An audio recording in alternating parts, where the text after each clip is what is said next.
मेरे तुम्हारे सबके लिए हैप्पी दिवाली। सारे नज़ारे सबके लिए happy Diwali. Wish you all a very very happy Diwali and a very happy children's day too. आप सभी प्यारे प्यारे स्टूडेंट्स को दिवाली की और चिल्ड्रंस डे की खूब सारी विशेस एंड खूब सारी ब्लेसिंग्स। अभी चिल्ड्रंस डे है तो मैंने सोचा कि क्यों नहीं अपने किसी प्यारे से स्टूडेंट से ही पूछूं कि उसे कौन सी स्टोरी सुननी है। तो लास्ट वीक क्लास 1 की एक बहुत प्यारी सी स्टूडेंट श्रावी ने मुझे बोला था कि उसे स्नो वाइट की कहानी सुननी है।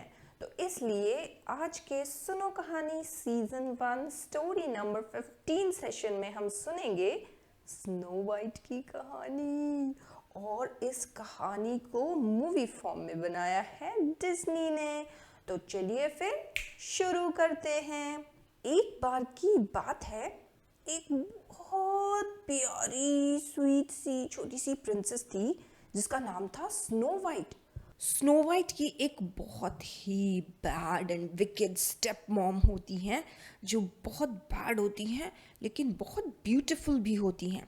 स्नो वाइट की स्टेप मॉम को ऐसा लगता था कि स्नो वाइट जब बड़ी हो जाएगी तो वो बहुत बहुत ज़्यादा ब्यूटीफुल हो जाएगी और वो उनसे भी ज़्यादा सुंदर दिखेगी और सब उसी की तारीफ़ करेंगे। इसलिए उसने बचपन से ही स्नो वाइट को पुराने गंदे फटे हुए कपड़ों में रखा और उसे एक मेड की तरह ट्रीट किया। मतलब वो स्नो वाइट को गंदे गंदे फटे हुए कपड़े पहनने को देती थी और उससे सारा काम करवाती थी ताकि वो गंदी सी दिखे और कभी भी किसी को उसकी ब्यूटी का पता ना चल पाए। उस इविल स्टेप मॉम के पास था एक मैजिकल मिरर और हर दिन वो बैड क्वीन अपने मैजिकल मिरर से पूछती थी, Magic mirror on the wall, who is the fairest one of all? और हर दिन वो मिरर ये जवाब देता था, You are the fairest one of all। और ये बात सुनकर क्वीन बहुत खुश हो जाती थी क्योंकि मिरर के हिसाब से पूरी दुनिया में सबसे खूबसूरत वो क्वीन ही थी। जैसे आपने सिंड्रेला की कहानी में सुना था कि सिंड्रेला के बहुत सारे फ्रेंड्स थे, बर्ड्स एंड एनिमल्स, उसी तरह से स्नो वाइट के भी फ्रेंड्स थे, खूब सारे बर्ड्स एंड खूब सारे एनिमल्स।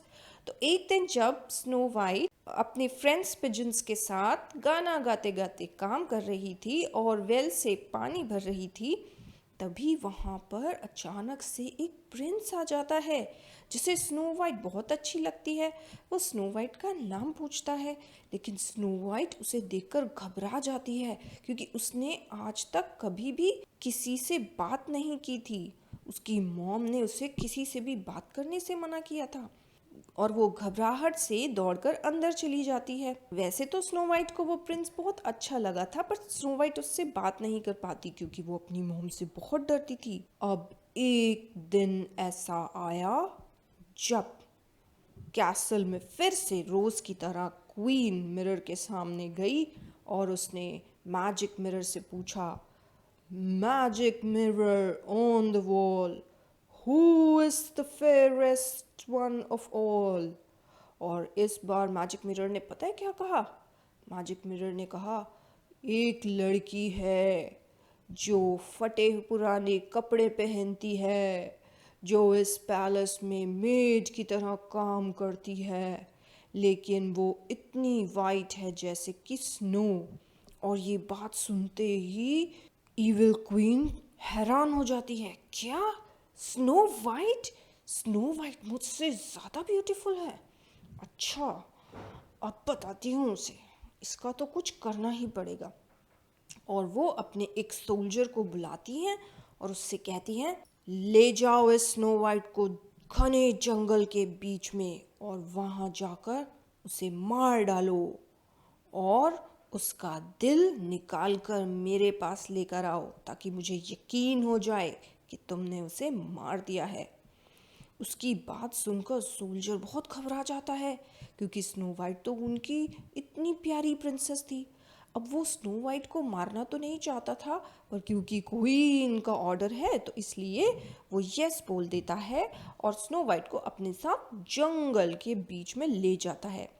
स्नो वाइट सोचती है कि सोल्जर उसे जंगल में घुमाने लाया है, लेकिन जैसे ही सोल्जर उसे मारने के लिए अपना चाकू निकालता है, स्नो वाइट उसे देखकर बहुत घबरा जाती है और चिल्लाने लगती है और उससे पूछती है, ये क्या कर रहे हैं आप मुझे क्यों मारना चाहते हैं? मैंने तो आपका कोई बुरा नहीं किया। उसकी ये बात सुनकर सोल्जर बहुत परेशान हो जाता है, उसके हाथ से चाकू गिर जाता है और वो रोने लगता है और वो स्नो वाइट को सॉरी कहता है। और वो स्नो वाइट को बताता है कि आपकी ईविल मॉम ने मुझे आपको यहाँ लाकर मारने के लिए बोला था, पर आप हमारी इतनी प्यारी प्रिंसेस हैं कि मैं आपको नहीं मार सकता, इसलिए मैं। और सोल्जर स्नो वाइट से कहता है, आप प्लीज़ यहाँ से चली जाइए, मैं आपको मारना नहीं चाहता, इसलिए आप घने जंगल में कहीं जाकर छुप जाइए और ऐसी जगह जाइएगा कि कोई आपको ढूंढ ना पाए। उसकी ये बात सुनकर स्नो वाइट वहाँ से भाग जाती है और भागते भागते भागते भागते जब वो थक जाती है तो वो बेहोश होकर गिर जाती है। वहाँ उसे गिरे हुए देखकर आसपास के जानवर और पक्षी सब उसके आसपास आते हैं और ये जानने की कोशिश करते हैं कि अरे ये कौन है, ये क्या हो रहा है। तभी वहाँ एक चिड़िया का छोटा सा बच्चा आता है जो अपने मम्मी पापा को बताता है कि स्नो वाइट ने उसकी हेल्प की थी। और उसकी ये बात सुनकर वो बाकी सबको भी बताते हैं और सभी birds and animals snow white के पास आकर बैठ जाते हैं। अब स्नो वाइट सोचती है कि चलो जंगल में कम से कम मुझे कोई तो दोस्त मिला। तो स्नो वाइट उनसे बातें करने लग जाती है और फिर उन्हें बताती है कि उसे बहुत भूख लगी है। तो वो सभी एनिमल्स मिलकर उसे एक घर के पास ले जाते हैं। अब स्नो वाइट जाकर वहाँ पहले खिड़की से झांकती है, उसे कोई दिखाई नहीं देता वहाँ। तो फिर वो सोचती है कि अंदर जाकर देखती हूँ, क्योंकि दरवाज़ा तो खुला हुआ था। अब स्नो वाइट जब अंदर जाती है तो वो देखती है कि वहाँ पर सब चीज़ें छोटी छोटी सी थी, लेकिन बहुत ही गंदी थी। वो घर इतना गंदा था, सब चीज़ों पर धूल मिट्टी, कपड़े इतने गंदे मैले कुचैले, सब कुछ इतना गंदा। तो फिर वो अपने एनिमल एंड बर्ड्स फ्रेंड्स को कहती है कि चलो अब अगर मुझे इसी घर में रहना है तो हम सब मिलकर इस घर की सफाई करते हैं। तो सब एनिमल्स जैसे टर्टल, स्क्विरल्स, रैबिट्स उसकी हेल्प कराते हैं, बर्तनों को धुलवाते हैं, स्नो वाइट झाड़ू लगाती है, वो लोग प्लेट्स को साफ करते हैं, पानी से बर्तनों को धोते हैं, स्क्विरल्स मकड़ी के जाले को साफ करती हैं और स्पैरोज बाहर से ब्यूटीफुल फ्लावर्स लाकर घर के अंदर सजा देती हैं। और उसके बाद वो सभी एनिमल्स मिलकर वहाँ जो इतने गंदे गंदे कपड़े थे उन्हें भी बाहर पॉन्ड में ले जाकर वॉश कर देते हैं। और जानते हो वो घर किसका था? वो घर था 7 ड्वार्फ्स का। ड्वार्फ्स मीन्स बोने, जो हाइट में छोटे होते हैं पर एज में नहीं। आपने भी कोई ना कोई बोने देखे ही होंगे ज़रूर। तो वो उन 7 ड्वार्फ्स का घर था जो अपने घर से थोड़ी दूर पर एक डायमंड की खदान में काम करते थे। वो रोज़ वहाँ पूरा दिन खुदाई करके खूब सारे डायमंड्स इकट्ठे करते थे और उसके बाद उन डायमंड्स को एक गोडाउन में बंद करके ताला लगाकर फिर अपने घर चले जाते थे, क्योंकि उन्हीं की हेल्प से वो अपना खाने पीने का और बाकी सब सामान खरीदते थे। तो उस दिन भी हर दिन की तरह काम करने के बाद जब सारे ड्वार्फ्स वापस आते हैं तो वो ये देखकर हैरान रह जाते हैं कि उनके घर का दरवाज़ा पूरा खुला हुआ है। वो घबरा जाते हैं, वो सोचते हैं अरे लगता है हमारे घर में कोई घुस आया है, चलो चलकर देखते हैं। अब उन्हें नीचे तो कोई दिखाई नहीं देता, तो फिर वो ढूंढते ढूंढते ऊपर के कमरे में जाते हैं जहाँ उनका बेडरूम होता है। और जैसे ही वो ऊपर जाते हैं तो वो देखते हैं कि वहाँ पर तो एक इतनी बड़ी इतनी ब्यूटीफुल लड़की सो रही है। तो वो सब आपस में बात करने लग जाते हैं, अरे ये तो कितनी ब्यूटीफुल है। तो दूसरा ड्वार्फ कहता है अरे जो भी है ये चोर है, इसने हमारे घर में हमसे बिना पूछे एंट्री की है, हमें इसे उठाकर यहाँ से भगा देना चाहिए। अब सभी ड्वार्फ्स अपनी अपनी बातें कह रहे होते हैं कि तभी स्नो वाइट की नींद खुल जाती है। और जब स्नो वाइट उठती है तो वो देखती है कि इतने छोटे छोटे से ड्वार्फ्स उसे देख रहे हैं, क्योंकि वो साइज में उससे उनसे इतनी बड़ी थी कि वो उससे डरकर बेड के पीछे छुप गए थे। तो फिर एक ड्वार्फ जिसका नाम ग्रम्पी था, वो स्नो वाइट को डांटने लगता है, कौन हो तुम, यहाँ क्या कर रही हो, और हमसे बिना पूछे हमारे घर में क्यों आई। तो स्नो वाइट उनसे कहती है, प्लीज़ मुझे यहाँ से जाने को मत कहना, प्लीज़ मुझे यहाँ रहने दो। तुम्हें पता नहीं है मेरी मॉम कितनी बैड है, वो ना मुझे मारना चाहती हैं, इसीलिए मैं उनसे छुपने के लिए यहाँ पर आई हूँ। तुम अगर मुझे यहाँ रहने दोगे ना तो मैं तुम्हारे सारे काम करूँगी। देखो मैंने तुम्हारे घर को कितना अच्छा कर दिया, मैंने तुम्हारे कपड़े भी धुलवाए, बर्तन भी धोए, और पता है मैं खाना भी बना रही हूँ। तो जब स्नो वाइट उनसे इतना रिक्वेस्ट करती है तो वो ड्वार्फ्स उसे वहाँ रहने की परमिशन दे देते हैं, क्योंकि उन्हें भी कोई हेल्प के लिए चाहिए था। और उधर कैसल में जो ईविल क्वीन थी वो बहुत खुश थी, क्योंकि उसे लग रहा था कि स्नो वाइट तो मर गई है। इसलिए वो फिर अपने मैजिकल मिरर के पास जाती है और उससे पूछती है, magic mirror on the wall, who is the fairest one of all. और तब मैजिक मिरर क्या कहता है, एक लड़की है जो जंगल में रहती है 7 ड्वार्फ्स के साथ, जिसका नाम है स्नो वाइट, वो ही है सबसे ब्यूटीफुल एंड फेयरेस्ट। ये बात सुनकर इविल क्वीन परेशान हो जाती है। वो मैजिक मिरर से कहती है, तुम झूठ बोल रहे हो, क्योंकि उसे तो मैंने मरवा दिया, देखो मेरे पास उसका हार्ट है।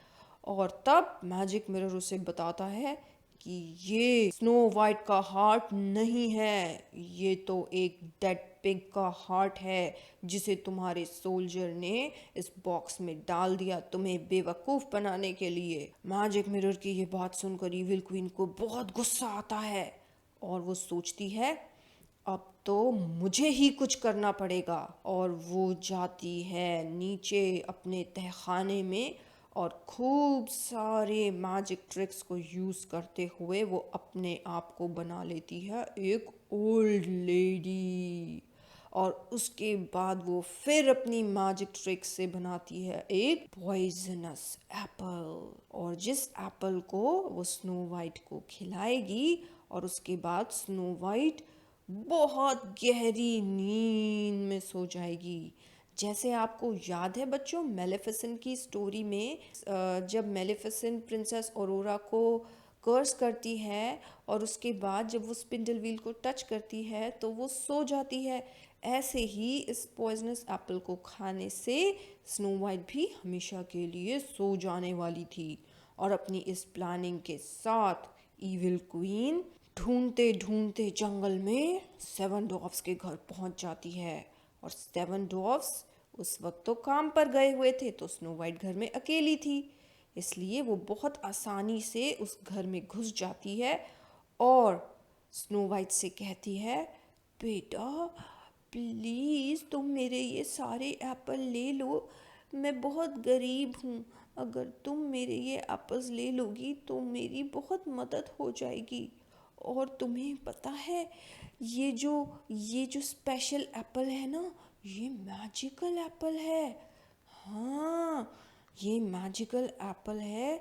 अब वहाँ रहने वाले जो उसके एनिमल्स और बर्ड्स फ्रेंड्स थे, वो ईविल क्वीन को देखते ही समझ जाते हैं कि कुछ गड़बड़ है, इसलिए वो जल्दी से दौड़कर ड्वार्फ्स के पास जाते हैं और उन्हें समझाने की कोशिश करने लगते हैं कि वो उनके साथ घर वापस चलें। और वो उन्हें किसी तरह ज़बरदस्ती धक्का दे देकर घर की तरफ जाने का इशारा करते हैं। और वहाँ ईविल क्वीन स्नो वाइट को समझाने की कोशिश कर रही होती है, जिसकी वजह से वो कैसे भी करके वो एप्पल को खा ले।